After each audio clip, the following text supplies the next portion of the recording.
Assalamu alaikum rahmatullahi wa barakatuh. This is Aisha with Behnos Life Mastery at behnos.com. So today was a very busy day. It was a productive day and I ticked off so many different things on my to-do list. And then I started thinking that I ask my clients all the time to let's make goals and let's see how can we make progress towards achieving those goals. So then I thought, let me make a video to share with you all how we do this. All right, so if you want to crush your goals, the only way to do it is through a very SMART way. SMART is a mnemonic that stands for goals that are specific, measurable, achievable, realistic, and timely. Now, as life would have it, about 1/3 of people who make goals, make intentions to do something, they don't last a week before they start abandoning them. So they don't even last a week before they leave them behind. And one day I asked somebody, what happened this week? Did you achieve your goals? And she said no. So I asked her what happened. She said, I don't know. Life happened, and kept happening over and over again. So yes, this is what happens. Life happens. So we need to make goals which we can attain and adjust as we need to sort of encompass the things which we can't control. So what do we do? So we have this SMART mnemonic that we use. The first thing, S stands for specific. Okay, if you want to be successful in making a goal, we have to look at the habits and patterns that seem to be getting in the way. Right? We have to be able to identify those things. So specifically, first of all, we have to make a goal where it's very specific. I know that sounds so redundant, but sometimes people make a goal which is very general, like they say, I want to get fit. That's a very general goal. It's not a very specific goal, although it sounds specific. How are we going to get fit? So we say also, like this year I want to eat healthier. What does it mean, or what does it look like to eat healthier? Without being specific, that is very unclear, and it leaves way too much room for interpretation. So instead, we have to pin down exactly what we want to accomplish. Who might be helping us do that? How are we going to achieve each mini goal, which will ultimately make up our larger goal? What kind of roadblocks can we expect to encounter? What kind of barriers do we have in front of us? And first of all, and most importantly, why are we choosing to do this? What are we wanting to get out of this? Who are we doing this for? And for what reason? Looking at the bigger picture of life. Where does this goal fit into that? Is it along the path that we want to travel on? Is this going to be like a mini goal of a larger goal, even though this goal looks very large? Is it going to fit into the big puzzle of my life that we are slowly putting together? Does it actually fit in my puzzle? So these are some of the questions that we really want to think about whenever we go to do something. And sometimes I use this example of getting fit and walking because this is actually really important, and I believe in fitness and how it affects our mental health as well. So we'll talk about that in just a minute. So after being specific, we want to find a way to measure it. So is the goal measurable? Having a large, beautiful goal is great, but we gotta have like smaller mini goals that will build up to achieving our larger goal. And we have to have a way to measure how we're doing it. So achieving small mini goals will help us to measure how we're doing on our larger goal. I hope that makes sense. So without a sense of progress, we're going to have a difficult time staying committed to the goal. We won't really know where we are in that larger goal.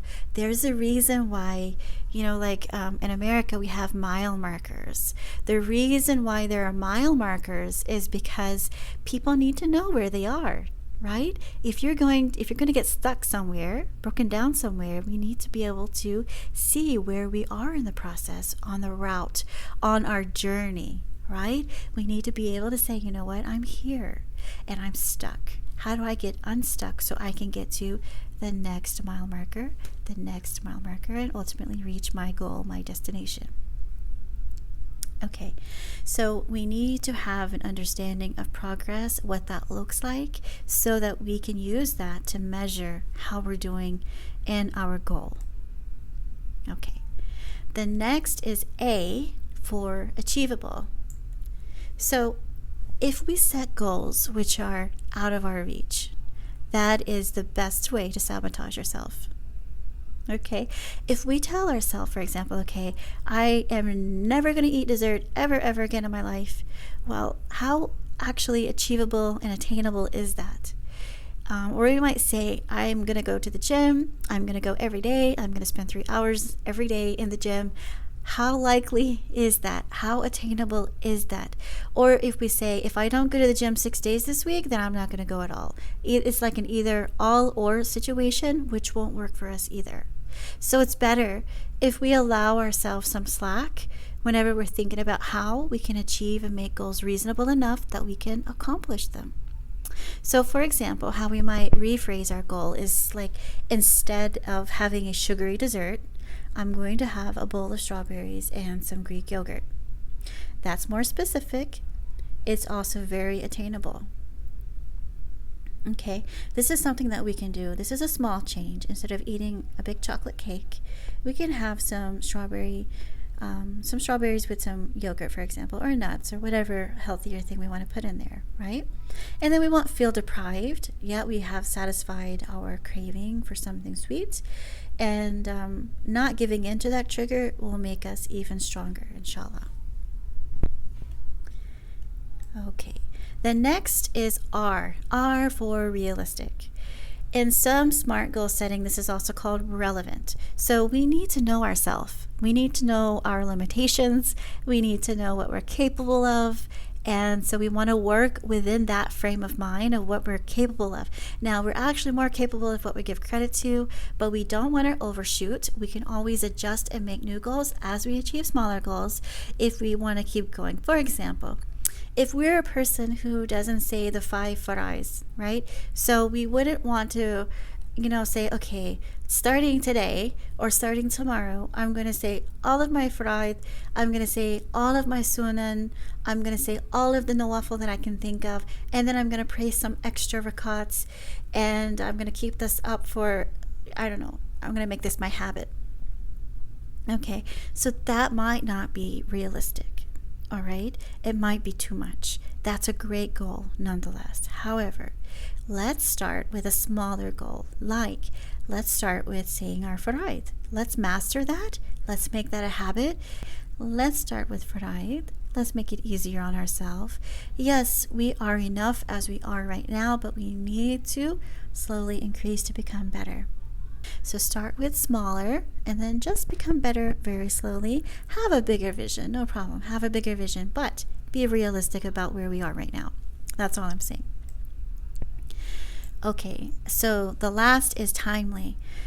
Every year, the new year comes and people start making resolutions, or they start making goals at any time, right? Maybe your birthday hit and you thought, okay, I just turned 30, and this is like a new 10 like a new 10 number. Like, I don't know, there's something with 20 and 30 and 40 that people get stuck on, right? So I just turned 30, or I just turned 40, or I just turned 50. Now I need to really pay attention to what I'm doing. I'm not getting younger. Life is going to look different from here. So when something new happens, it's tempting to just say, okay, I'm going to go big on my goals. I'm going to totally transform my life, and I'm going to do it today. Right? Or I'm going to do it in like a very small, unrealistic time.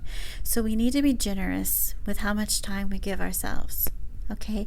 You can always do more than what you set out to do, but know in your mind that I'm giving myself more time than what I might think I need. The reason being, like I said in the beginning, when I asked the patient, why weren't you able to achieve your goals? And she said, because of life. And that's what happens all the time. Life happens. Dawats happen. Somebody sends something to you that you didn't expect, right? So, just life happens. Maybe sometimes we temporarily diverge into the sidewalk for a while off of our path, right? Maybe we stop for a while and we try to regroup and we think, what's happening here? Things happen in life. We get sick sometimes, right? Or we have children sometimes. Children have other needs sometimes which need more attention. Things happen. So allow yourself more time, more compassion. Okay? If you don't achieve them according to how you think, you can always add more time. Don't worry about the time, but you need to be mindful that you are setting a goal. So every week, you can just check in with yourself, How did I do this week? All right? Did I say all of my faraid? Right? Maybe you can do this every day. Check in with yourself before you go to bed. Did I say all of my faraid? If not, you can say to yourself, well, maybe I didn't say that on time and I feel bad about that, and make tawbah, right? But then maybe you can say, okay, I'm sitting here thinking about it and I'm feeling guilty. I did not say all of my faraid today. So let me just go make wudu right now and just make it up. There's a reason why Allah subhanahu wa ta'ala has given us a system of tawbah and a system of making up our prayers if we miss them. It's not okay. I can never say that it's okay to miss your prayers, right? Or to miss something important. However, at the end of the day, we are people and we do make mistakes sometimes. So the best is that we do tawbah, we do ruju to Allah. Know that Allah is always ready to take us back. Okay? When we're ready to go back to Allah, He's ready to take us. And He may be ready even before that. So we don't have to beat ourselves up if we tend to fail. If we fail 100 times, that's okay. The idea is to get back up, see what happened. What came in our way? Did we come in our way? A lot of times we get in our way, right? Sometimes we need to get help with these goals. And I just want to share one thing. I had a patient one time who was severely depressed and she couldn't really get out of the bed. So I told her, I want you to walk 30 minutes every day, at least 6 days a week. And she said, what? And I said, yeah, that's what I'm saying. I want you to walk briskly 6 days a week for 30 minutes every time, right? And she said, how can I do that? I don't even feel like getting out of the bed. And she was pretty depressed. So I have my own reason, many reasons why this is what I wanted her to do. When she said, how am I going to do this? So I said, look, this is what we do. We'll make a plan and then I want you to tweak it. Okay? I'll help you. So put your shoes, could be sandals, could be house slippers. I don't really mind, whatever shoes you have. Just put your shoes by your bedside. You have to get up to go to the bathroom. You have to get up to go to the kitchen. You have needs. So when you get up, put your shoes on. Okay? And then go do your thing. And then you say, hey, you know what? While I'm up, let me walk to the door, to the front door of the house. Okay? I'll walk to the front door of the house. I'm not going to leave my house. I'm just going to go to the front door. I'm up anyways. Let me have a look. Maybe I'll peek out of the window. Okay? And then I'll go back to bed. And then after that, do this for several days. All right? Get used to just getting up, putting your slippers on or your shoes, whatever you wear. Go to the door. Just look. And then one of those days, open the door. Open the door and inhale the breath of the outside. Okay? Just inhale. You don't have to go outside yet. Okay? Do this several times, before we move to the next step. The next step is step outside on your porch or your patio. Look around. What do you see? What do you observe? What do you feel? Do you feel wind? Do you hear the sounds of nature? Do you see like little squirrels? Do you see birds? Do you see life? Life! Yeah, life is happening. Every day life is happening right outside my front door. So then do this for a few days. Acknowledge the nature and the world happening outside your door. And then go back to bed. Okay?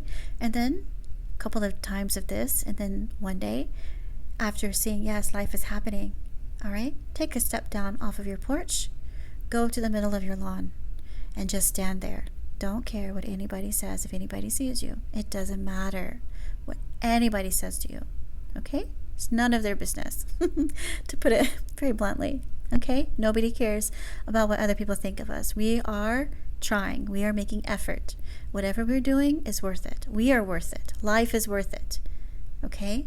So you're standing there in the middle of your yard. or your lawn, and you're thinking, this is such a beautiful day. Just breathe the air. Just feel what you feel. Just see what you see. What do you notice around you? Life. You see life happening.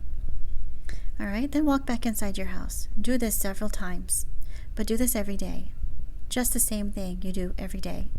Okay? You have to get up in the morning anyway, or in the afternoon, or whatever time to go to the bathroom and go to the kitchen. Walk to the door, open the door, stand on your porch, look outside, get to the lawn and stand there and look and see life happening around you. Grass is growing, trees are there, there's greenery on the trees, there are flowers. This is life. These are signs of life. And I am alive, right? I am alive, and I'm standing here among a lot of living things. So why don't I just walk to the edge of the lawn? I'll just walk to the edge of the lawn. Maybe I'll walk back up. Maybe I'll walk around. Maybe let me see if I can do 1 lap around my lawn, a very small section, okay? And then I'll go back inside. I'll go back inside and go to bed, okay? And then just keep doing this over and over and over again until that becomes okay with you. You make a routine of just that, not more, okay? You just keep repeating that over and over again until you get the courage to do 2 laps in your yard, in your lawn, in your slippers. It doesn't matter. In your robe, whatever you wear, I don't mind. Okay? Nobody cares. All right? Now, do 2 laps. Now do 3 laps. Now do 4 laps. Take as much time as you want. Take a month. Take 6 months. It doesn't matter. You know what? Every day you are learning how to become stronger. Every day you're learning to become more resilient. Every day you're becoming better. Your brain is learning. Your brain is growing. Okay? You're developing resiliency. Your depression is diminishing. Okay? If we look on brain scans, we'll see this. Walking briskly for 30 minutes or so every day significantly reduces depression. Significantly. After 6 months or so of this, it's even more effective than antidepressants. I'm not against medications. They're very helpful. However, the number one thing we can do for ourselves is make these goals, and we can walk and we can live. Okay? Small goals to living every day. All right, sooner or later, and that patient did it. Okay, alhamdulillah. It didn't take her very long. But when we started, she felt like she can't even get out of the bed, and I'm asking her to do 30 minutes of walking every day. It was a very big challenge. That's like telling me, Aisha, I want you to run a marathon. I'm like, what? No, I don't think so, right? That's exactly what my response will be. But I do know, as a matter of fact, that I did this Couch to 5K program. I didn't run as such. I just walked like super fast, instead of the jogging and the running, because, I didn't feel really good about that. But I did this Couch to 5K. 5K. And so it was really good. And I think that, anybody who wants to get into walking briskly in a structured way, that's an excellent program. You can download it in your apps. There's like a lot of different programs, and it's free. Okay, the idea is to do goals, to do it goal-oriented in a very structured way. And that's how we have to make goals in our life. We have to see the bigger picture of what we want, right? And make mini goals, many goals. How's that? Many goals that will lead us to achieving our big goal. Why are we here on this earth? What is our purpose? What is the meaning of life? And how will we make our life structured in a way that meets that value-driven life, that meets the goal, that we are able to become these amazing beings that we see in our head? How can we become like those people that we see, that amazing woman that we want to be like? How do we become like her? We make goals, small goals at a time, one thing at a time, smart goals. Okay? By the end of 6 or 8 months, you won't even recognize your life. Right? You won't even recognize your life, inshallah. Not that your life is bad, but we have to accept where we are right now in our journey, but know there is further road ahead. okay? Accept where we are, because we're not like magicians where we can just zap ourselves to the end of our journey all of a sudden, right? Part of life is living that journey, because all along the way become better and better and better, inshallah, right? Constantly doing ruju to Allah subhanahu wa ta'ala, constantly doing tawbah and growing and learning from those experiences. All right? SMART goals. If anybody has any questions, or if anybody wants to attend any of my one-to-one therapy sessions, I do offer free therapy sessions for women. I don't do children as such because of different reasons, and also I don't do marriage therapy, although we do need some good marriage therapists. But alhamdulillah, let me know if anybody needs help with these. I'll try to